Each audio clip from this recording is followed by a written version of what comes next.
In the world of trade wars, nothing is as simple as it seems, especially when it comes to President Donald Trump's latest move. In April 2025, President Donald Trump took to the podium with characteristic flair and a new economic ultimatum, a sweeping 20% tariff on all European Union goods. The numbers Trump used didn't quite hold up. He pointed to a supposed 39% EU tariff burden, which drew immediate fire from economists, trade experts, and even the WTO. The actual average EU tariff on U.S. goods falls between 1% and 4.8%. So where did the 39% come from? A simple and misleading calculation. The U.S. ran a $235.6 billion trade deficit with the EU in 2024 and imported $65.8 billion worth of goods. Divide one by the other, and you get 38.9%. But trade balances aren't tariffs, and this mathematical sleight of hand drew more ridicule than respect. Behind the drama, the real story began to unfold, not just about tariffs, but about leverage, digital sovereignty, and the tectonic shifts in global power. The EU, rather than retaliating with old-school tariffs on American goods, turned to a far more strategic target. Big Tech Europe doesn't have its own Google, Apple, or Meta, but it doesn't need to. It controls the market where these tech titans generate massive revenue and where they are most vulnerable. In 2024 alone, Meta earned $38.36 billion from Europe, more than 23% of its global revenue. Apple pulled in $101.3 billion, including $42 billion in operating profit. Google raked in over $100 billion from the EU and surrounding regions. These aren't just numbers. They represent dependency. These companies can't walk away from Europe. Leaving the EU would mean giving up market share and with it, dominance. The EU knows this, and it's why their response wasn't filled with dramatic speeches or threats. It was carefully worded legislation. No bullets, no smoke, just binding laws with global consequences. Step 1, data regulation. The General Data Protection Regulation and the newly enforced EU Data Act have rewritten the rules for how tech companies handle personal information. The message is simple: our data, our rules. Meta may soon be forced to share emotional data with a Berlin-based rival. Amazon might be barred from exporting warehouse intelligence. And Google could be compelled to open up its algorithm. Step 2, digital taxation. A 3% tax on total revenue, not profits, is being applied to platforms generating income in Europe. It doesn't matter if a company breaks even or loses money. If you earn $1 billion, you pay $30 million. No loopholes. No lobbying your way out. Step 3, sector-specific targeting. The EU is focusing on where the US is currently innovating fastest: AI, electric vehicles, and batteries. Europe is demanding transparency on battery sourcing, CO2 tracking, and even algorithmic fairness. Not trade barriers. Bureaucratic strangulation. Step 4, the anti-coercion instrument. It sounds like the title of a Cold War novel, but it's very real. It allows the EU to deny procurement access to foreign firms that use coercive tactics. That means American companies could be locked out of public tenders. Their patents? Accessible conditionally. Every clause, every footnote, a time bomb for U.S. legal teams. This isn't a trade war in the traditional sense. It's a war over who gets to define power in the digital age. Europe has chosen legal frameworks as its weapon of choice. No fanfare, no flags, just fine print and force. Meanwhile, the U.S., long used to writing the rules, now finds itself reacting to them. Big tech, once immune to foreign regulation, now faces existential decisions: adapt, comply, or risk exile. Back in Washington, Trump continues his economic gambit with the bravado of a casino high roller. His tariff policies have become so volatile, they resemble a spinning game show wheel. One day it's steel, the next it's EVs, spin again, tech, batteries, wine, maybe eggs. He puts tariffs on allies, then acts surprised when they return the favor. In the background, Americans are dealing with very real consequences. Inflation is ticking up. Food prices have risen nearly 6%, gasoline by 15%. If Trump's goal was to bring back manufacturing, his current policies may end up manufacturing a recession instead. And while his administration spins narratives, the late-night satirists are having a field day. Comedian Bill Maher recently took a jab at Trump's obsession with dominance, comparing his macho branding to a parody of masculinity. "He's so manly," Maher quipped. "He can dance to the Village People and still think he's the alpha in the room." It was harsh, even awkward, but for many Americans, Maher's jabs aren't just comedy. They're commentary on presidency increasingly untethered from economic reality. The irony deepens when you look at how global allies are reacting. Canada, America's closest trading partner, is no longer playing nice. After Trump imposed a 25% tariff on imported cars, Canada revoked EV tax incentives for U.S. models. Now, the cost of electric vehicles is rising, and auto plants in Detroit are bracing for a parts shortage. Then came the power move, literally, Ontario. Canada's industrial hub announced a 25% surcharge on electricity exports to the U.S. That's not just posturing. The U.S. relies heavily on Canadian energy, crude oil, LNG, electricity. A full shutdown of the supply line could leave parts of the country quite literally in the dark.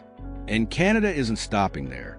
Retaliatory tariffs on agricultural products like canola, dairy, and meat are already in motion. Prices are expected to rise even further in U.S. supermarkets. The pain will be felt most by the very Americans Trump claims to protect: middle and working class families. Prime Minister Carney has been clear. The old relationship we had with the United States is over. Canada is actively forming new trade partnerships with the EU and Asia. Preliminary agreements with France and the UK are already in place. This isn't just a protest, it's a pivot.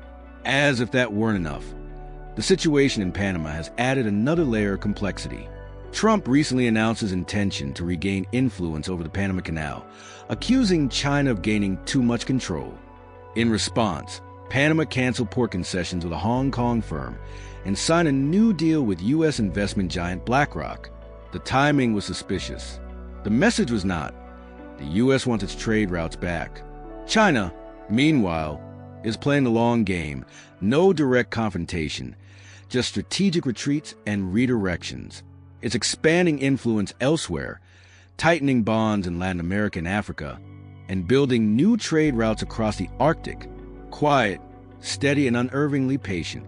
The U.S., by contrast, is trying to brute force its way back into global leadership, slapping tariffs like Band-Aids on a gaping economic wound. And while the administration insists this is all part of a grand plan, the markets aren't buying it. In just 48 hours, U.S. stock markets lost $6.4 trillion in value. That's not a correction. That's a collapse.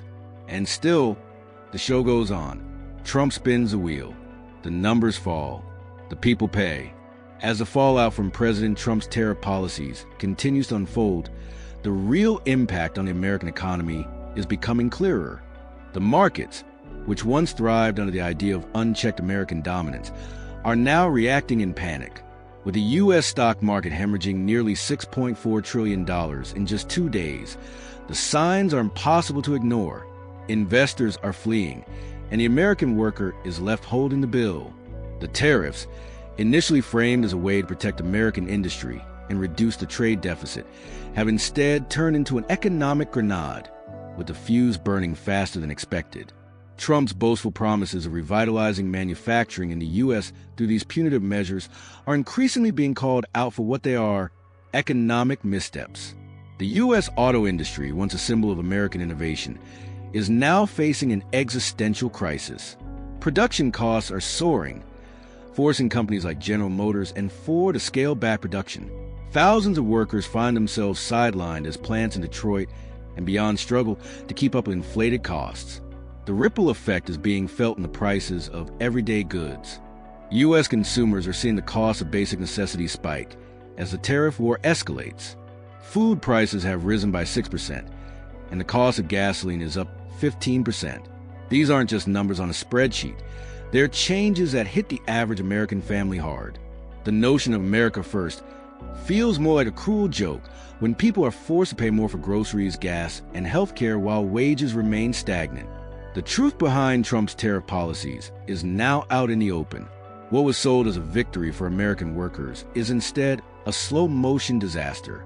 The trade deficit with China, which was a primary target of Trump's tariffs, has not improved. Instead, the U.S. has seen its relations with allies like Canada, Mexico, and the European Union deteriorate. These countries are no longer sitting idly by. They are fighting back in ways that could have long-term consequences for the American economy. Take Canada, for instance. When Trump imposed tariffs on imported cars, Canada didn't hesitate to retaliate. The Canadian government revoked tax incentives for American electric vehicles, particularly those made by Tesla, causing prices to skyrocket. This move hit U.S. consumers directly, making electric vehicles even less affordable. The auto industry, already struggling under the weight of rising costs, now faces a new crisis: shortages of parts and higher prices for consumers. This is a kind of unintended consequence that experts warned about when Trump first introduced his tariff plan. But it's not just the auto industry. The broader agricultural sector is feeling the pain as well. American soybean exports to China have dropped by 15%, cotton by 10%, and wheat by 8%. Farmers, who are already struggling with low prices, are now losing valuable export markets. In addition to the lost sales, they're seeing domestic prices rise, further eroding their already thin profit margins. The consequences of these tariffs are being felt in rural America, where families are struggling to make ends meet as the prices of their products plummet, while the cost of living continues to rise. And the pain doesn't stop there. The very industries Trump promised to protect are now teetering on the brink. The steel and aluminum industries, which were supposed to thrive under his tariff policies, are facing their own set of challenges. Costs are up, but demand isn't following suit. American companies that rely on these materials are seeing their production costs soar, making their products less competitive in the global market. The promise of America First is quickly turning into a hollow slogan as these industries struggle to stay afloat. The economic chaos is mirrored by a growing sense of frustration among the American public. In cities across the U.S., protests are erupting in response to the soaring costs of living, the loss of jobs, and the collapse of industries that were once the backbone of the American economy. What started as a series of isolated protests has turned into a national movement. In just one day, over 1,000 protests were held across all 50 states, with hundreds of thousands of people taking to the streets to demand change. This isn't just about trade anymore. It's about the very survival of the American middle class. The protests, driven by grassroots movements and coordinated through social media, have brought together people from all walks of life, from seniors and students in Washington, D.C. demanding fair policies, to mothers in New York marching for lower costs, to people with disabilities in Charlotte fighting for Medicaid. The message is clear. Americans are tired of being ignored. They are tired of an administration that claims to represent their interests while simultaneously making their lives harder. The common theme among these protests is a deep-seated frustration with a system that seems to be working against the people it was designed to serve. Trump's promises to bring jobs back to America have failed to materialize, and instead, the American worker is paying the price. The economy that was once touted as the best in history under Trump is now in turmoil, with wages stagnating, prices rising, and industries crumbling. The protests have spread beyond the U.S. borders as well. In Europe, American expats have joined in solidarity with their fellow Americans, marching against the tariffs and the economic uncertainty they have caused. The message from the streets of Berlin, Paris, and London is the same. The U.S. is no longer the economic powerhouse it once was, and its actions are having far-reaching consequences for the rest of the world. One of the most poignant moments from the protest came from a woman in Washington, D.C., who said, "I'm not here because I support someone, I'm here because I can't take it anymore." This sentiment resonates with many Americans who feel abandoned by both major political parties.